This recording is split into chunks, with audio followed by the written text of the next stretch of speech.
Abogado si Senator Dante, kung may mali, bakit di po siya pumalag? Pumapalag po.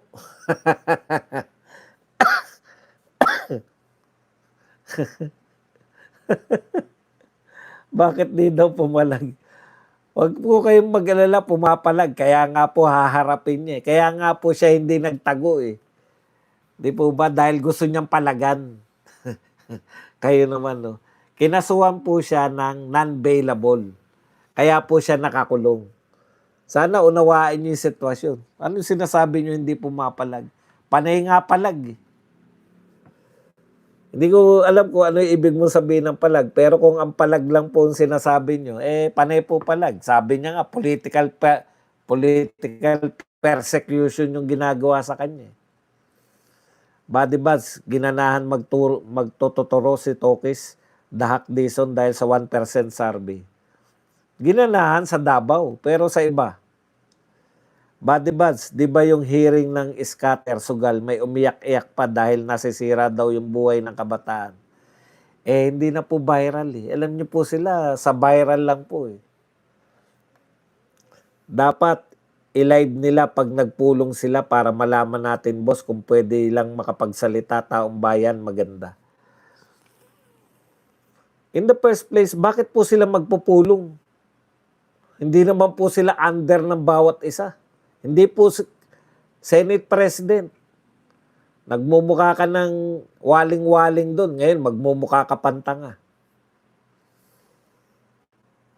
At di ba yun ang Jesus nila, si Boying? Yun. Late ako. Nabanggit nyo ba, sir, ang sinabi ni Amy na may ICC sa Malacanang? Hindi.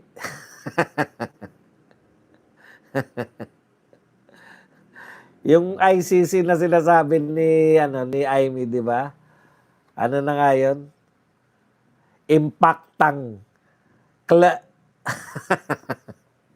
Binitin eh. Pero alam na ni Claire na siya po yung binabanggit, kaya nag-react eh. Ng live mo, ano po take nyo sa Paxilica? Okay ba yun sa'yo? Hindi po okay sa akin yan kasi hindi ko po naunawa. Ito po hindi po ako tumututol sa mga tumututol dyan. Wala namang problema yan eh. Di ba? Nanood din po ako ng mga tumututol dyan sa ibang bansa. Ang main concern nila dyan, environment. Di ba? Ayaw nila yung magtayo sila ng kung ano mga data, high-tech na mga para sa mga data center. Dahil nangangailangan ng maraming tubig, etc. etc. Wala po akong problema dyan. Mga environmentalists, yan, tutulan nila yan. Para sa akin, issue pa lang po yan ngayon ng mga environmentalists. Diba? Kasi, alam nyo naman yung mga environmentalists, iba po ang pananaw nila sa buhay. Sa akin po, tututok po tayo rito sa flood control kasi ito po, sa tingin ko, ito po ang pangunahin nating problema, yung pagnanakaw na ito ng malawakan, pinakamalaking pagnanakaw. Yan pong Paxilica na yan, ipaubaya po natin yan sa mga environmentalists na nagpoprotesta laban dyan. Hindi po ako tutol sa protesta nila, may basehan sila sa pagpoprotesta. Pero ako po, dahil wala pa naman, di pa napapatayo yan at hindi po yan yung pangunahin na problema ng Pilipinas. Ito po ang pangunahing problema ng Pilipinas. Kaya yan lang po masasabi ko riyan. Environmental problem yan sa tingin ko na katulad ng mga naunang mga environmental problem tulad ng mga global warming at iba pa ay ipaubaya natin sa mga nakakaalam, mga scientific na diskurso pa lang yan. Diskurso pa lang dahil hindi pa po na itatayo yan. So pag nalagpasan po nila yan, yung scientific discourse ng Paxilica at nakakita tayo ng masamang epekto, birahin natin. Pero hindi po natin iiwan tong flood control so far. Kasi yan parang dinadivert din nila Likes po tayo. Boss, kailangan ng sunod ng schedule ng impeachment parang nagulo. Ang impeachment po every Monday to Wednesday, alas 10 hanggang alas 3. Alas 10 ng umaga hanggang alas 3 ng hapon. 3 araw sa isang linggo. Tama na sa mga tulpo. Isipin mo, 3 tulpo sa Senado. Ano na mangyari sa Pilipinas? Kumukuha lang ng boto yan sa madide sa totoo lang. Ako po, yan po ikakampanya ko kung sa 2 tulpo, naririndi na tayo, wag nyo nang dagdagan. Wag na rin natin ibalik sa Senado yung pinakapopular na tulpo. Whether may paksili ka or wala, malaking problema na binigay ng libre sa mga banyaga ang lupain, rent man or permanent, na dapat sa sovereignty ng Pilipinas. Correct. Sumusuporta po ako dyan. Tama yung sinasabi nyo. Boss Badong, yung bang record ng BIR na mag-asawa, ipakita yun sa public o executive session lang? Wala pong executive session sa trial. Trial po yan eh. Hindi naman po yan investigation lang. Lang po yan. Takot sila sa Blue Ribbon, maimbitahan ng 18 Marines at maibibistosin nung tumanggap ng maleta. Kaya kanina, dinismiss na ng ombudsman ang testimony ng 18 ex-soldiers. Kita nyo? Simyo, hindi naman po ombudsman yata nag-dismiss. Parang RTC po. Regional Trial Court po yung nag-dismiss eh. Simyo. Sabi sa Impacta sa Malacanang, yung racket daw ay bahagi ng pag-unlad ng bayan. Common sense naman. Ganun pa siya, no? Common sense eh. Nakakalimutan ko lang eh. Yung isang channel ko, gagawin ko na lang reaction ng mga sinasabi ni di ba? Pag wala akong ganong ginagawa, ganon ang gagawin natin. Magre-react na lang tayo kay Auntie Claire.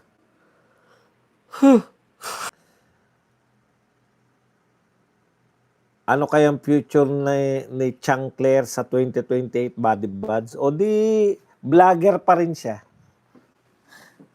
Marami na siyang follower.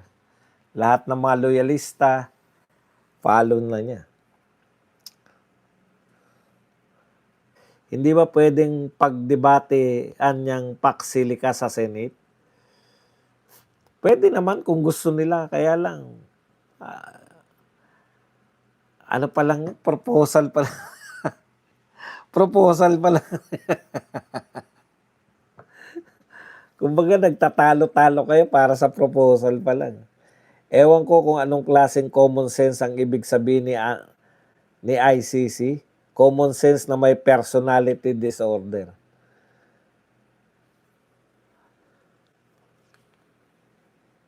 Ano na nga yung sinabi niya ng common sense? Yung nagtanong na racket, di ba? Common sense naman. Yung racket daw po yan.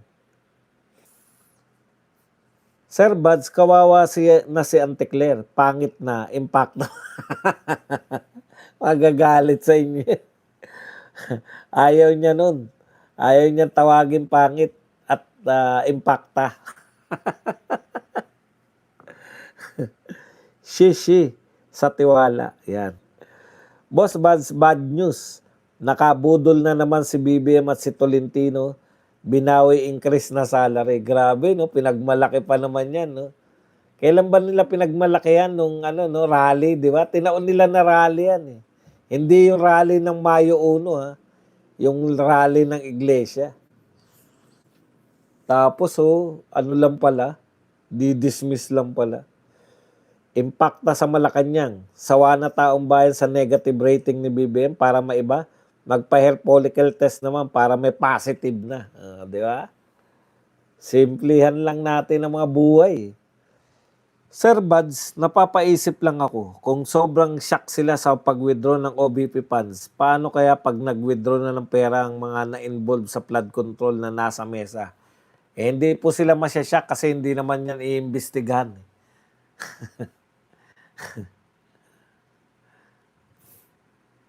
Sorry po, out of topic po. As lang po, ano po ba ang mas advisable? Yung taong may itsura pero boring o yung taong may itsura din pero may sense of humor? Pareho lang. Pareho pala silang may itsura. Di doon ka na sa may sense of humor. Ikaw naman. No? Dapat ang pagpipilian doon, yung taong may itsura pero boring o yung taong hindi kagwapuhan o hindi kagandahan pero may sense of humor. Dapat ganun yung para may pagpipilian. Eh parehong magandang lalaki tapos yung isa may sense of humor. Obvious naman yung isasagot doon, di ba? Okay. O maganda pala kasi hindi natin alam kung lalaki o babae yung tinatanong niya. Impacta, hindi yan yung na malilimutan ni Auntie Claire kahit saan pa siya magpunta, dala-dala niya. Parang tinuturuan ni Amy kung ano yung sunod na ano yun, no? Na isisigaw ng mga OFW. Impacta. Impacta. Ate Ems, thank you very much Ate Ems sa 149 pesos na pangkape. Boss Bats, may tanong lang, yung bang nakaw na pera ng mga nasa administrasyon, mababawi pa ba mga pera ng bayan? Dami kasi. Eh, paano nyo mababawi? Nagastos na. Wala na po yan.